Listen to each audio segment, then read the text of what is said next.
Hi there, Sandra here from createinspain. Today I'm just going to give you some hints and tips for your card making for the Christmas season. Well, for any season really, but it's particularly relevant coming up to Christmas. Now, I had a block of this a while ago. It's supposed to be sort of acid-free illustration, design, whatever, and looking at it I thought, okay, I can probably use this for watercolour. No, definitely not happening. There were 20 sheets in here. It was only something like a couple of euros or so. I know that I can't use this for watercolouring. It just doesn't do it very well. I've got watercolour paper that's much better than that. But on the other hand, it's a really nice thick card. So I cut it down into pieces which are more or less standard A5. Not quite exact because the measurements of the pad weren't quite exact either, and I wasn't taking too much care over it. But I thought these would be really handy for card bases because they are nice and weighty. They feel nice to the touch. I'm getting a bit low of my 350 GSM smooth card, but these would make nice card bases. So what you need to do is to, I know this sounds rather obvious, you need to fold it in half when you got it cut down to whatever size. Now, in case you're anything like me and you weren't taking too much care when you were cutting it up in the first place, you may find that your card isn't completely square, which isn't too much of a problem if you can't see that it's not square. But it could be a big problem if you try to put something which is squared off properly on the front of it. The folded edge, if you have a paper trimmer like I do, you put this up to the ridge and you take the minutest, tiniest little bit. And I can tell that did actually cut a bit more off of this side than this side. Okay. Now, to get it to do it properly, you want to rotate the card that way. Again, fold at the top, put it ever so slightly over the edge and do that. Now you know that you've got these two at the correct angle. You can, if you need to, trim this one off. But if you put this against your markings and you get it where it should be, there we go, you should be able to tell from the markings on your paper trimmer whether that is correct or not.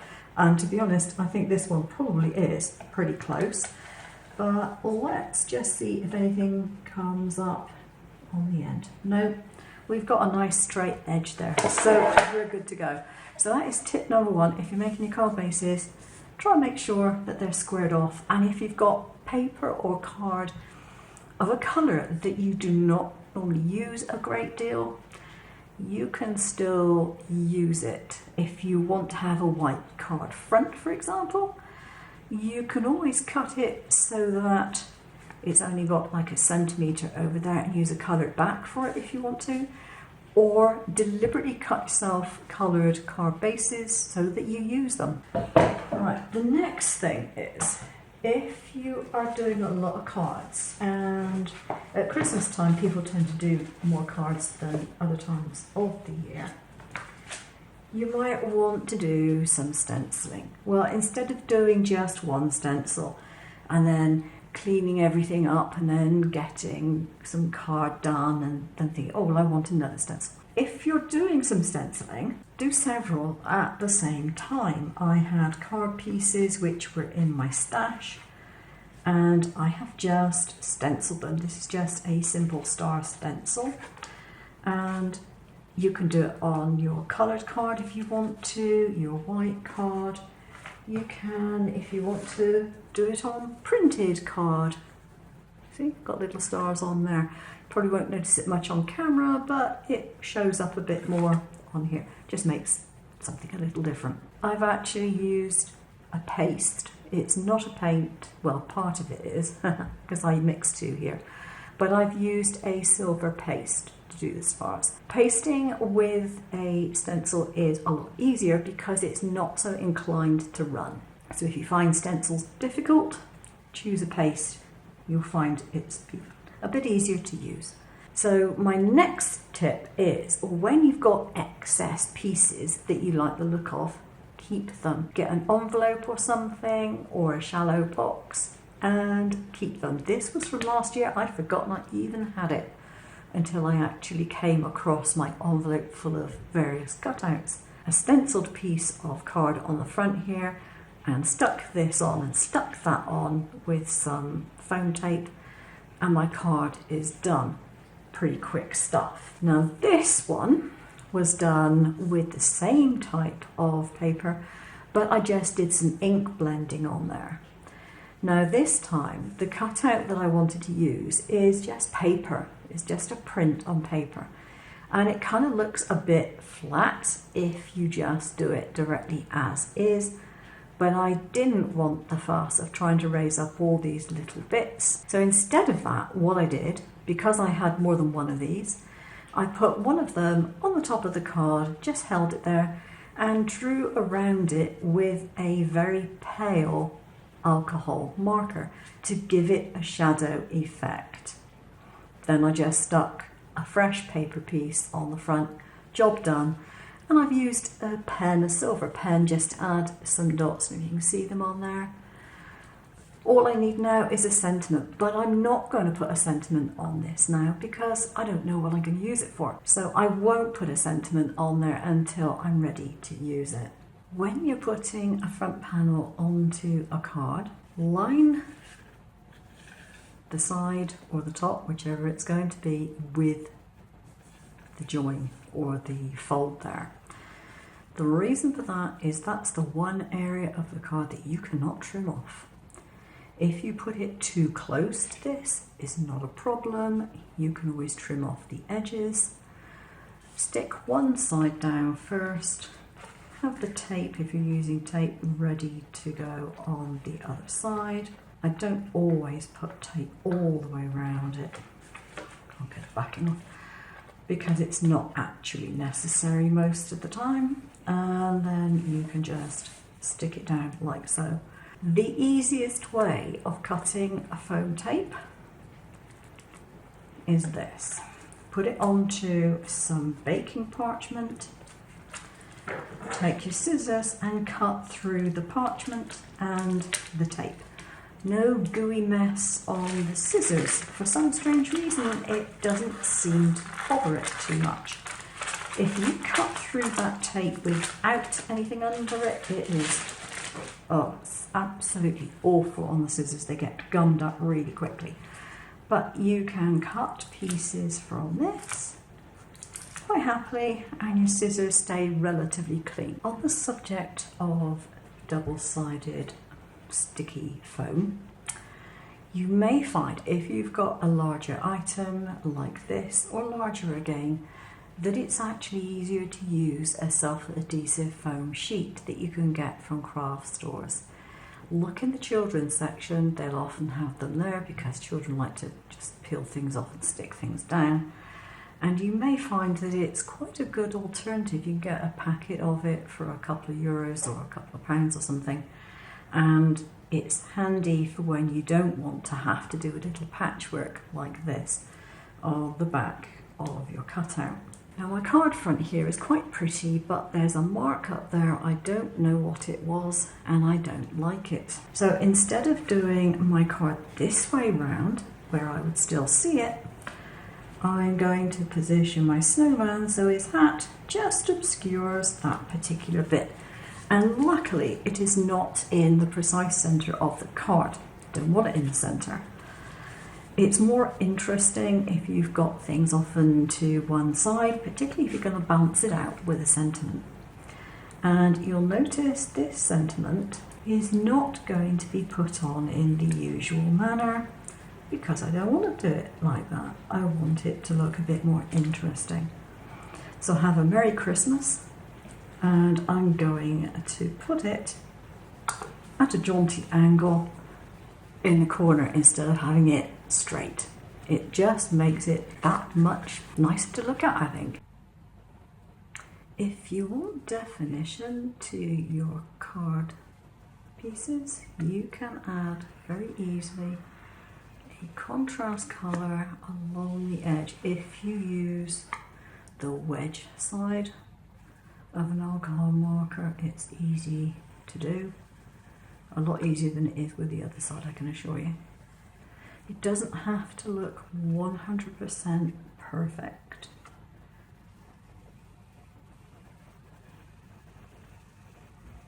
But if you really want the precision, you can always do it with the ruler flat on the table.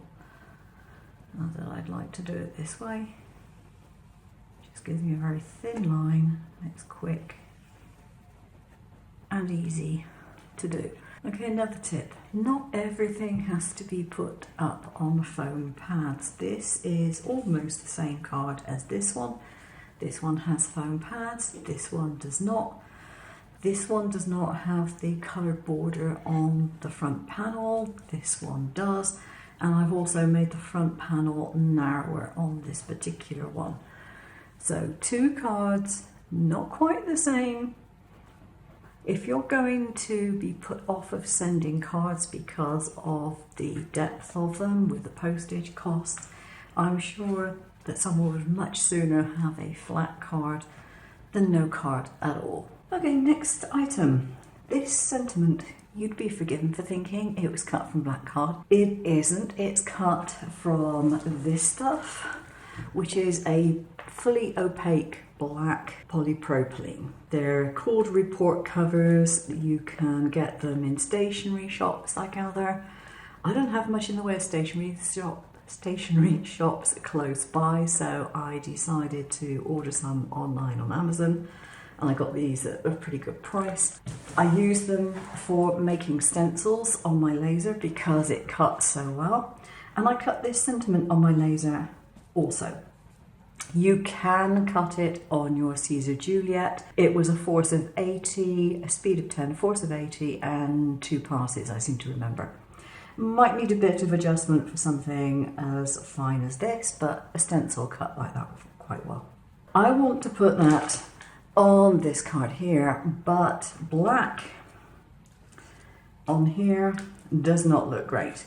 Decided I want to make it silver, so I happen to have some silver texture paste, and I'm just going to see if it will stick to it. I don't know if it will because I've not tried it before. I'm guessing it probably will paint it quite well, because acrylic paints and things stick to most surfaces. So here is the sentiment attached to the card. I did glue it with hot glue for this particular purpose. That will do it just fine. So my last tip for the day is regarding watercolour.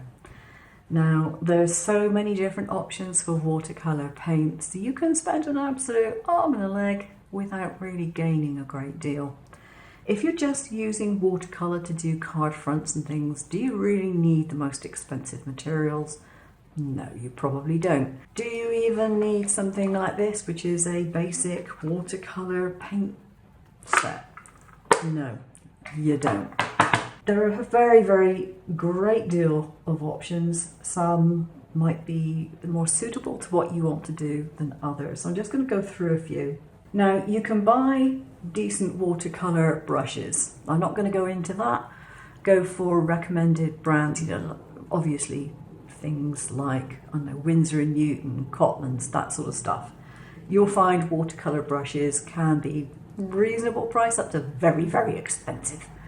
And unless you know what you want to do with them and you know how to use them, even the most expensive brush won't be a great deal of use to you.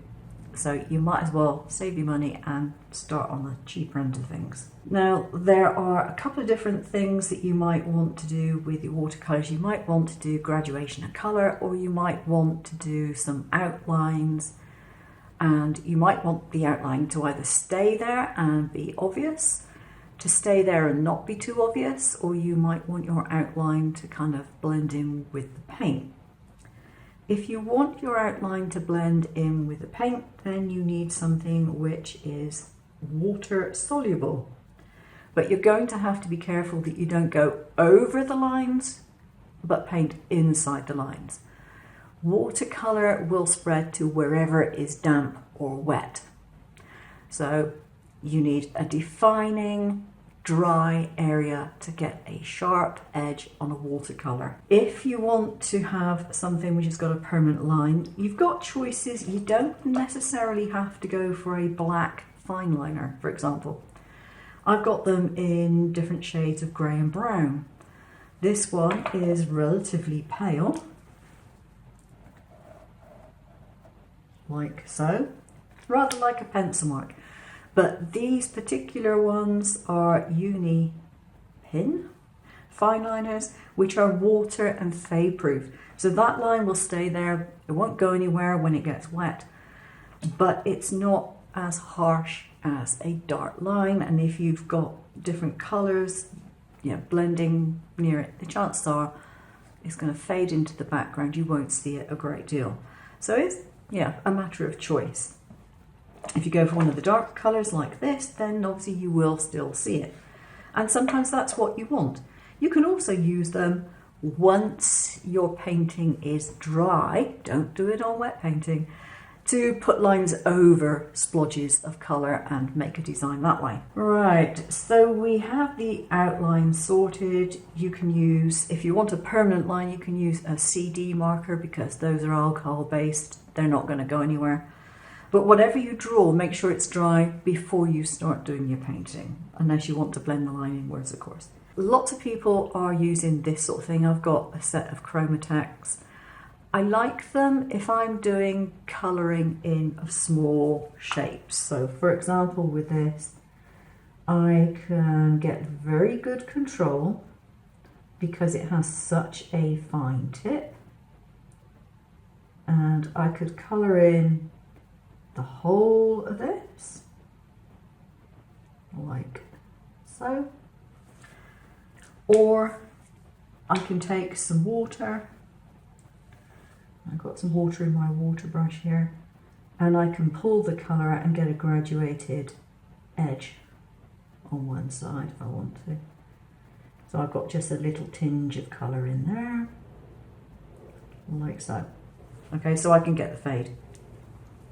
Now, watercolour pens are great because you don't have to spend ages cleaning them. These are just filled with clear water, and if you want extra water you can squeeze them, but basically they act like a brush without having to have a jar of water around. They're useful for small areas. If you want to do big background areas, get yourself a watercolour brush, a flat brush, about 1 inch, and you can do graduations with that. These are not designed for doing graduated backgrounds or anything like that. They're too fine. It's going to be far too difficult for you to do that. There are so many different types of watercolour pens that you can have. This one was from, I want to say Aldi, but it was actually Lidl, called Koi. And these are kind of like it's not a brush, it's kind of like a soft material. Okay, and again, these are water soluble, so you can get your graduated colour. Then I've got this one, which is a Marabou. Now this one, again, I believe came from Lidl, and you have, it's more of a brush. It doesn't feel quite as fabricy, but this one has a fine end as well. And again, put water over this and it will do exactly what you expect it to do. Okay, so pretty good. Now these are not particularly expensive, but they don't do a vast range of colours, and with the ones in Aldi and Lidl, you have to wait for them to come in stock. Yeah, sometimes they have them and quite often they don't. Now this one, for example, is an office fine liner, and you might think, oh yeah, I can draw with that and it'll stay. No, this one does not say waterproof or fade proof. And I did a mark here. This one is not waterproof, fade proof. This is water. But it's handy if you wanted to do any fine drawing after you've done your basic colour. You can come over once it is dry and use it on top for fine stuff if you wanted to. Then I have these which are designed for lettering. So it has a very fine point and then it has a chisel tip. So you can do that. And if I come over this, as you can see, it is water based. Now I've got a couple of these. This is what did that, and this is just a different colour version. And they have a kind of chunky tip, but you can do a relatively fine line if you don't press too hard. This side, if I press a bit harder, you get a thicker line, obviously. But these are carioca. They're designed for children, but they are absolutely brilliant if you just want to get into a bit of watercolour. Because, strangely enough, because they're designed to be super washable, to come out of kids' clothing when they get it all over themselves, they blend. They dissolve in water in just the same way.